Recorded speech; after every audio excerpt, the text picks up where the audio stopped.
Hello, welcome to you the teacher study. तो बिहार शिक्षक परीक्षा 2024 TRE 3.0 एंड 4.0 के लिए GK GS daily revision practice YouTube the teacher study पे ट्यूशन प्रैक्टिस होती है। तो जो चैनल पे नए होंगे सब्सक्राइब कर लें और लाइक कर दें, शेयर कर दें। और जो सब्सक्राइब कर लिए हैं वो लाइक कर दें और शेयर करें। तो एक क्वेश्चन लास्ट में जो होती है उसका आंसर कमेंट में दे दें। जो भी लास्ट तक देखते हैं और कमेंट जो लास्ट में एक क्वेश्चन रहती है तो उसका आंसर बता देंगे कमेंट में। तो चलिए क्वेश्चन पे आते हैं। तो देखिए, इस फर्स्ट क्वेश्चन है, भारत किस अधिनियम के तहत बिहार एक अलग राज्य बना? तो भारत सरकार अधिनियम 1935, भारत सरकार अधिनियम 1919, भारत काउंसिल अधिनियम 1919, उपयुक्त में से एक से अधिक या उपयुक्त में से कोई नहीं। तो इसका राइट आंसर होगा भारत सरकार अधिनियम 1935। तो देखिए, 1912 ईस्वी में बिहार और उड़ीसा प्रांत को बंगाल प्रेसिडेंसी से पृथक करके एक अलग प्रांत के रूप में गठित किया गया था। बिहार और उड़ीसा को बंगाल प्रेसिडेंसी से अलग किया गया था 1912 ईस्वी में।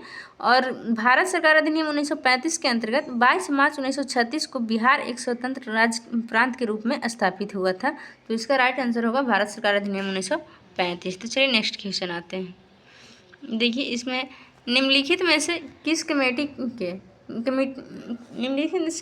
ने नया पंचायत बनाने की सिफारिश की? तो Balwant Rai Mehta committee, Ashok Mehta committee, GVK committee, उपयुक्त में से एक से अधिक या उपयुक्त में से कोई नहीं। तो इसका राइट आंसर होगा अशोक मेहता कमेटी।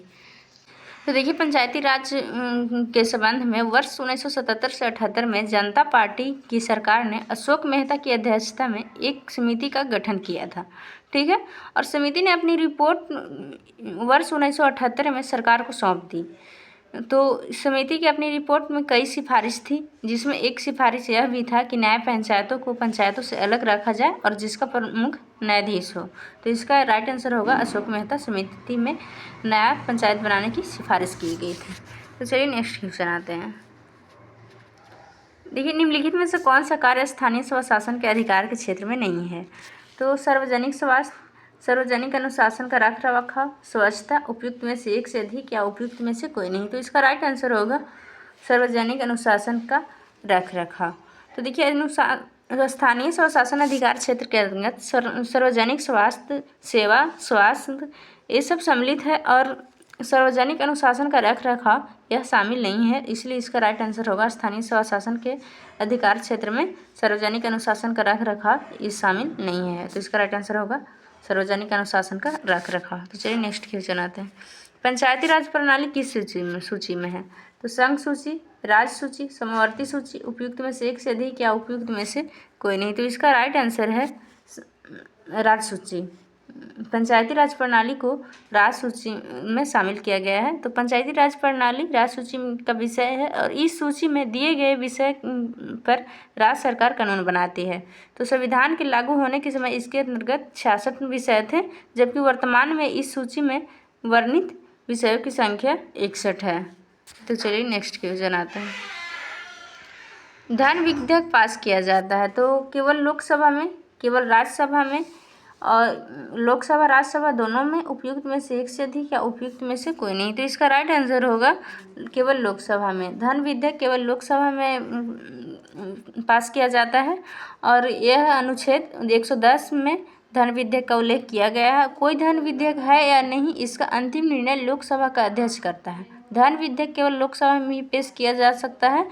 इससे भारत की संचित निधि के व्यय संबंधी प्रावधान होते हैं। तो चलिए नेक्स्ट क्वेश्चन आते हैं। देखिए, 6 क्वेश्चन है, भारतीय संविधान की प्रकृति क्या है? तो इसकी प्रकृति क्या है? संघीय, एकात्मक, प्रकृति में संघीय किंतु भावना में एकात्मक, उपयुक्त में से एक से अधिक या उपयुक्त में से कोई नहीं। तो इसका राइट आंसर होगा कि प्रकृति में संघीय किंतु भावना में एकात्मक। तो देखिए, एक ऐसे है, देखिए, तो भारतीय संविधान के संबंध में अनेक संविधानविदों ने अलग अलग विचार रखा है, ठीक है। तो संविधान की प्रकृति के संदर्भ में डॉक्टर भीमराव अम्बेडकर को मानना था कि भारतीय संविधान एकात्मक और संघात्मक है, लेकिन केसी हिवेर के अनुसार भारतीय संविधान अर्थसंघीय संविधान है, यह माना गया था, ठीक है। तो सुप्रीम कोर्ट ने भारतीय संविधान को परिसंघीय कहा था। तो भारतीय संविधान प्रकृति में संघीय किंतु भावनात्मक रूप में एकात्मक है। देखिए, तो भारतीय संविधान के संबंध में कई मतभेद थे, तो इसीलिए इसे प्रकृति में संघीय किंतु भावना में एकात्मक माना गया है। तो इसका राइट आंसर 3 होगा। चलिए नेक्स्ट क्वेश्चन आते हैं। भारतीय सर्वोच्च न्यायालय में न्यायाधीशों की नियुक्ति कौन करता है? तो प्रधानमंत्री, राष्ट्रपति, लोकपाल, उपयुक्त में से एक से अधिक या उपयुक्त में से कोई नहीं। तो इसका राइट आंसर होगा राष्ट्रपति। भारतीय सर्वोच्च न्यायालय में न्यायाधीशों की नियुक्ति राष्ट्रपति करता है और यह अनुच्छेद 124 के अनुसार सर्वोच्च न्यायालय के न्यायाधीश की नियुक्ति राष्ट्रपति के द्वारा की जाती है। तो ये दिया गया है अनुच्छेद 124 में। तो इसका राइट आंसर होगा राष्ट्रपति। तो चलिए नेक्स्ट क्वेश्चन आते हैं। राज्यसभा का प्रधानाध्यक्ष कौन होता है? तो यहाँ है राज्यसभा होगा। राज्यसभा का प्रधानाध्यक्ष कौन होता है? तो राष्ट्रपति, उपराष्ट्रपति, प्रधानमंत्री, उपयुक्त में से एक से अधिक या उपयुक्त में से कोई नहीं। तो इसका राइट आंसर होगा उपराष्ट्रपति। देखिए, अनुच्छेद 63 के तहत उपराष्ट्रपति का उल्लेख किया गया है। राष्ट्रपति का उल्लेख अनुच्छेद 63 में किया गया है और राज्यसभा का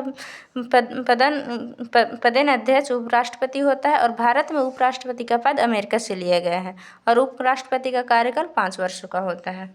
तो इसका राइट आंसर राज्यसभा का प्रधानाध्यक्ष होता है उपराष्ट्रपति। तो चलिए नेक्स्ट क्वेश्चन आते हैं। भारत के प्रधानमंत्री किसके प्रति जवाबदेह है? तो मंत्रिमंडल, राष्ट्रपति, लोकसभा, उपयुक्त में से एक से अधिक या उपयुक्त में से कोई नहीं। तो इसका राइट आंसर लोकसभा। इसका राइट आंसर लोकसभा होगा। तो देखिए, भारतीय संविधान के अनुच्छेद 75 में प्रधानमंत्री की चर्चा की गई है और भारत के प्रधानमंत्री लोकसभा के प्रति जवाबदेह होता है और प्रधानमंत्री या सरकार बनने के लिए लोकसभा में बहुमत होना जरूरी है और प्रधानमंत्री का कार्यकाल अधिकतम 5 वर्ष का होता है और देश में नीति निर्माण मुख्य निर्णयकर्ता तथा देश का वास्तविक संचालक प्रधानमंत्री होता है और ये प्रधानमंत्री जवाबदेह होता है लोकसभा के। तो चलिए नेक्स्ट क्वेश्चन आते हैं। संसद सदस्य बनने हेतु न्यूनतम आयु क्या है? तो 18 वर्ष, 21 वर्ष, 25 वर्ष, उपयुक्त में से एक से अधिक या उपयुक्त में से कोई नहीं। तो इसका राइट आंसर होगा 25 वर्ष। संसद सदस्य बनने हेतु न्यूनतम आयु 21 वर्ष होनी चाहिए और संसद में 3 भाग होते हैं, राष्ट्रपति, लोकसभा और राज्यसभा। लोकसभा सदस्य बनने के लिए न्यूनतम आयु 25 वर्ष होती है और राज्यसभा की आयु 30 वर्ष होती है और राष्ट्रपति या उपराष्ट्रपति बनने के लिए न्यूनतम आयु 35 वर्ष होनी चाहिए और स्थानीय निकाय के चुनाव लड़ने के लिए आयु 21 वर्ष होनी चाहिए और 21 वर्ष होनी चाहिए और भारत के प्रत्येक नागरिक को 18 वर्ष आयु पूरी होने के बाद वह नागरिक मताधिकार के पात्र हो जाता है। यानी भारत के नागरिक को जिसको भी 18 वर्ष उम्र पूरी हो चुकी है वह वोट दे सकता है। तो चलिए नेक्स्ट क्वेश्चन आते हैं। सर्वोच्च न्यायालय के न्यायाधीशों को सेवानिवृत्ति की आयु क्या है? तो 60 वर्ष, 62 वर्ष, 65 वर्ष, उपयुक्त में से एक से अधिक या उपयुक्त में से कोई नहीं। तो इसका राइट आंसर होगा 65 वर्ष।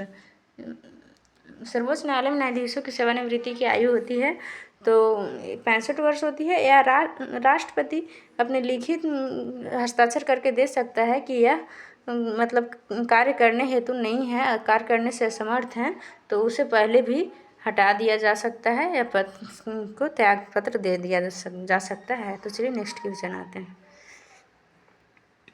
केंद्र सरकार में उच्चतम नागरिक सेवा अधिकारी कौन होता है? तो देखिए, केंद्र सरकार में उच्चतम नागरिक सेवा अधिकारी कौन होता है?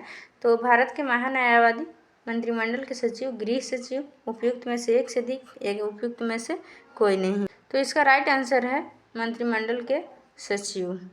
केंद्र सरकार के उच्चतम नागरिक सेवा अधिकारी कौन होता है? तो मंत्रिमंडल के सचिव इसका राइट आंसर है और भारत में कैबिनेट सचिव केंद्र सरकार का उच्चतम नागरिक होता है, उच्चतम नागरिक सेवा अधिकारी होता है। तो चलिए नेक्स्ट क्वेश्चन आते हैं।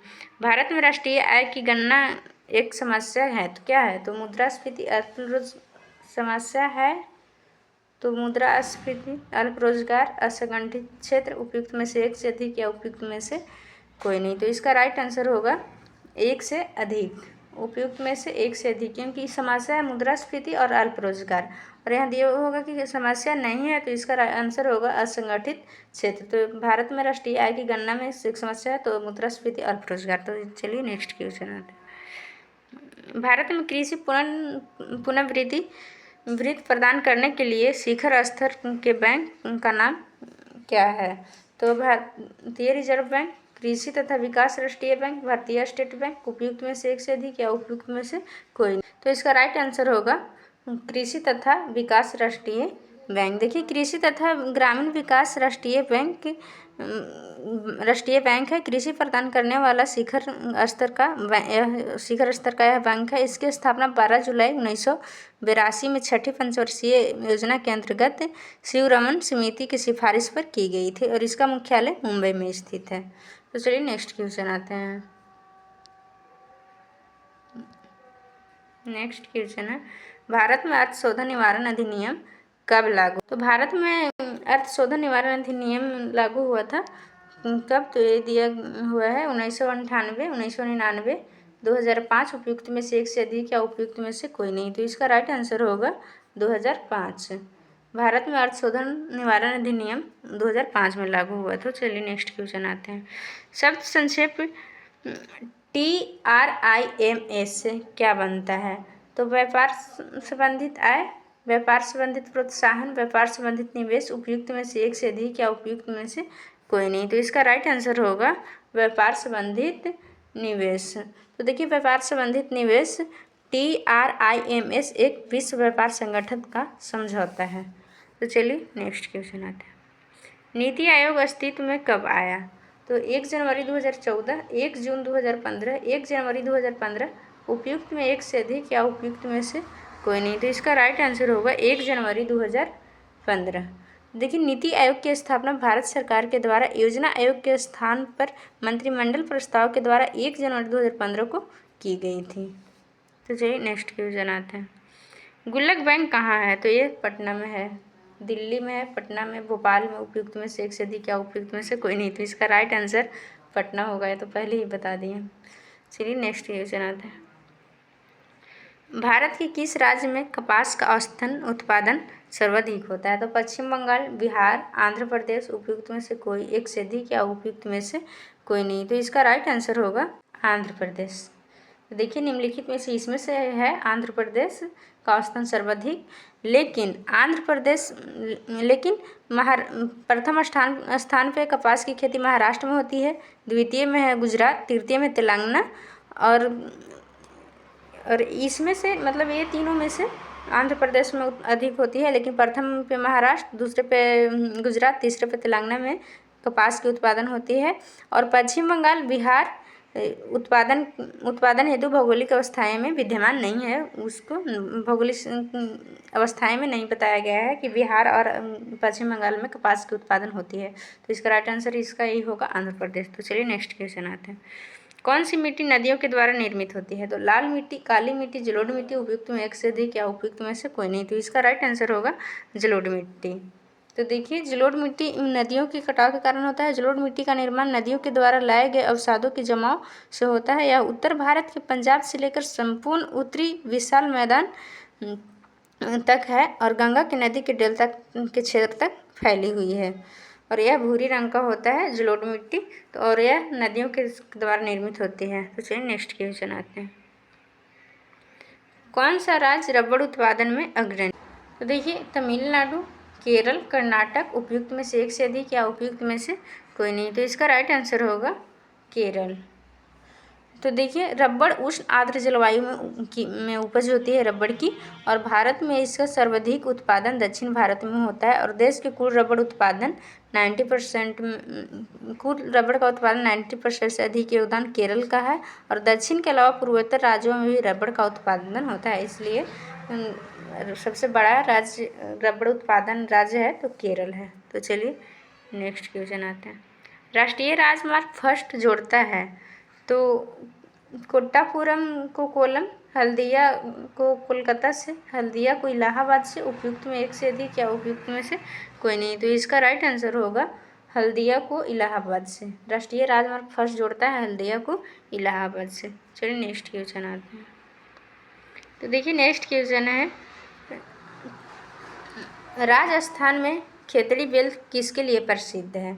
तो देखिए, तांबा खनन के लिए, सोना के लिए, अभ्रक के लिए, उपयुक्त में से एक से अधिक या उपयुक्त में से कोई नहीं। तो इसका आंसर कमेंट में देना है। जो भी देख रहे हैं इसका आंसर कल बताएंगे, इसको आंसर कमेंट में देना है, तो कमेंट में बता दीजिएगा इसको आंसर। और जो चैनल पर न्यू होंगे वो सब्सक्राइब कर लेंगे। डेली ही शाम 6:30 बजे यूट्यूब द टीचर स्टडी पे जीके जीएस की प्रैक्टिस ट्यूशन होती है। और जो सब्सक्राइब कर लिए हैं और कमेंट में आंसर बता देंगे, लाइक कर देंगे, शेयर करेंगे। चलिए, जय।